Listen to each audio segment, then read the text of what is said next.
My name's Nate, and this is Heavy Pedal Garage. Today, we're going to get started on this project that I've been thinking about for quite a while.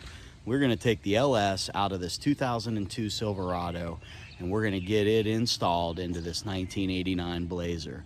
So I got the right shirt on for the deal today. Let me give you a quick overview of these two trucks, and you'll see what I'm looking at. So this is my 1989 Blazer. I've had it for a few years. I drove it for about a year and a half, and the transmission went out in it, so it's been parked here ever since. But when I first got it, you know, it's pretty much in the shape that it's in now, except for the front end. I rebuilt the whole front end. You know, it's got all new suspension pieces and you know, steering and ball joints and all that good stuff in there to get it running right. It had the death wobble, blah, blah, blah, blah. That wheel was just going nuts. Couldn't hardly drive it. So we got that all straightened out. The other thing I did to it was took the mufflers that were on it off and put in just these thrush turbos. It had sort of a race muffler on it, and it was really loud. It just kind of scared my kids actually when you'd rev it up, but it's got headers and all that good stuff. Since we're looking underneath here, I can just show you that, you know, the frame and all that is in pretty good shape. You know, the rust hasn't been too awfully kind to the floor pans, and we're going to need to adjust some of that in the future, take care of that. But, you know, cab corners and the rockers are all gone. You know, the rear quarters aren't looking too good. And then, you know, there's some rust in the tailgate, kind of up here and, you know, back along there. You can see that. But, you know, the rear window works. It stays relatively dry. You know, the interior is what you could expect. You know, not... The seats are pretty rough. So I just got these covers on them.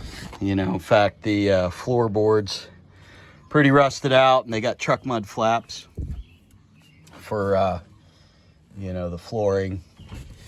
But she's nicknamed the Red Dragon. This was in it when we got it. Really like that, actually. So, you know, we got some work to do. A little bit of fiberglass repair right there. Yeah, let me pop the hood here. We'll get you out, show you what that's all about. So, you know, these 89s were, you know, the throttle body injection, but that is long gone. So what we got in here is just a 350 crate motor.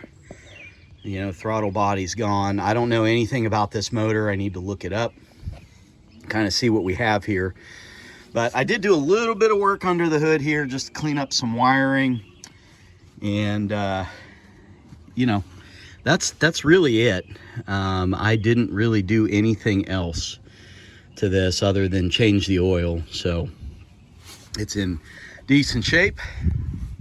We'll get her started for you here. So we're going for a total cold start here. Hasn't been started in months and months.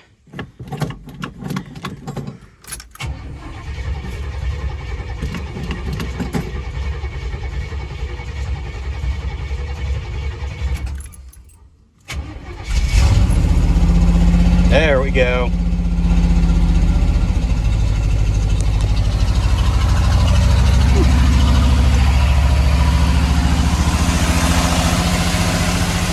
Sounds pretty good. I get a little bit of smoke at startup, but I think that's that typical Chevy valve guide seals or whatever. Just drips a little bit into the cylinders, burns it off. Once it's started, it's good to go. But we'll see what we end up doing with this. We may take care of that. Thinking about saving the motor. Maybe we'll stick it in another project.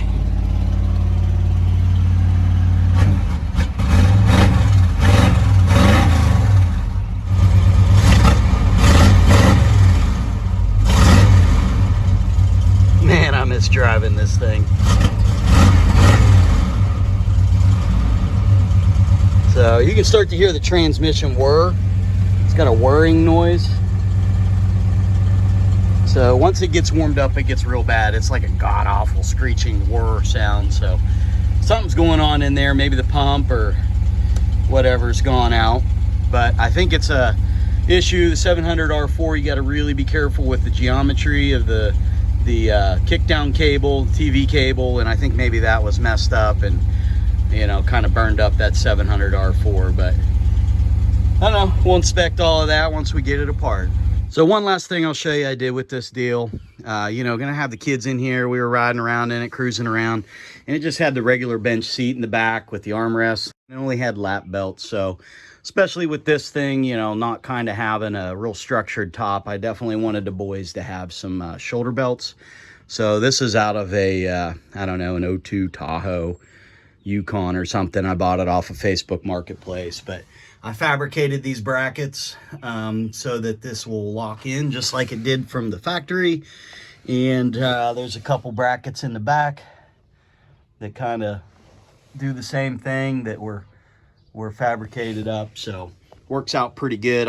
You guys will see more of this whole truck as we get into that, but for now I just wanted to give you a quick overview of what we're going to be working with. So this is going to be our donor. This truck here is nicknamed Larry.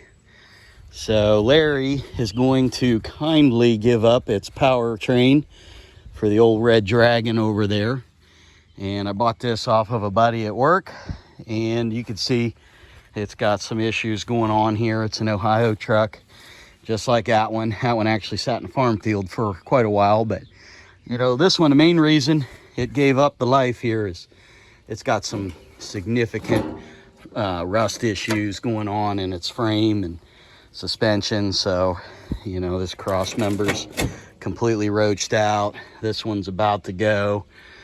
So, you know, this thing's titled and could be repaired and put back on the road, but I think she's seen her life. So we're going to get into pulling the powertrain out of this thing, and then I'll probably part out the rest. You know, some pieces can go sooner than later, but I'm really not 100% sure what all I'm going to take out of this. You know, definitely the factory harness, the motor, transmission, not the transfer case. I don't think it's the right, you know, driver side, passenger side setup for that, so we'll probably use the stock transfer case. But you know, other things like the gas tank and you know, maybe the radiator and things like that may end up getting donored as well. So we'll pour out what we can when we can, and eventually this whole thing will go away. But let me get you inside here. So interior is not too bad. You know, the dash is still looking really nice on this thing. Seats not too bad, so there's a possibility that these seats may end up in the front of that Blazer there, but maybe even the center console. You know, like I said, I don't know, but she's a pretty good truck.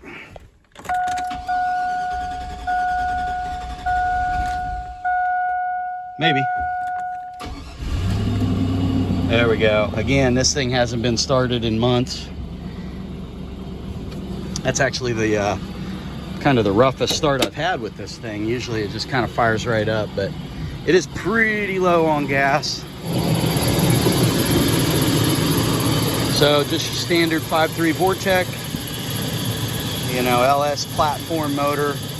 In here you got an idler pulley bearing in there squeaking or something, but other than that, it runs really solid. It's got some leaks, maybe the rear main's going out. You know, we're gonna take it apart, see what's going on here, determine how big of a rebuild we're gonna do. But I'm gonna try to keep this quick and cheap, so it might just be a rattle can rebuild with some gaskets and get it looking good, and put her back in the Blazer. We've kind of got Heavy Pedal Garage straightened up here, ready for a new project. So we're gonna go ahead and pull Larry in here. All right, garage is getting a little tight. It's probably the last time that thing's gonna move under its own power. Got it all pulled in, got the hood taken off with some help, and got that on the back for now. I just want to document this real quick. 207,589 miles on this bad boy. So that'll be the mileage for the end of old Larry's life and the beginning of the mileage for the old red Dragon. So we're going to get started here. Not 100% sure what I'm going to do, but I know at the end of the day, I want to get this whole front piece pulled off. So I think we're going to start with the clips on this thing, get this shroud off, and maybe start working towards the lights. and the grill and see where that gets us. So check out the next video and I'll show you how we got this whole thing tore down. We're getting ready to pull this motor. So stick around for that one and future videos because we're going to take this all apart. I'm going to show you all the steps that I went through, the learning process. It's my first time doing one of these. So you'll get to see all of that good first timer stuff that you may be going through if you're planning a project like this. So stick around. Let's get this thing in the blazer and catch me next time.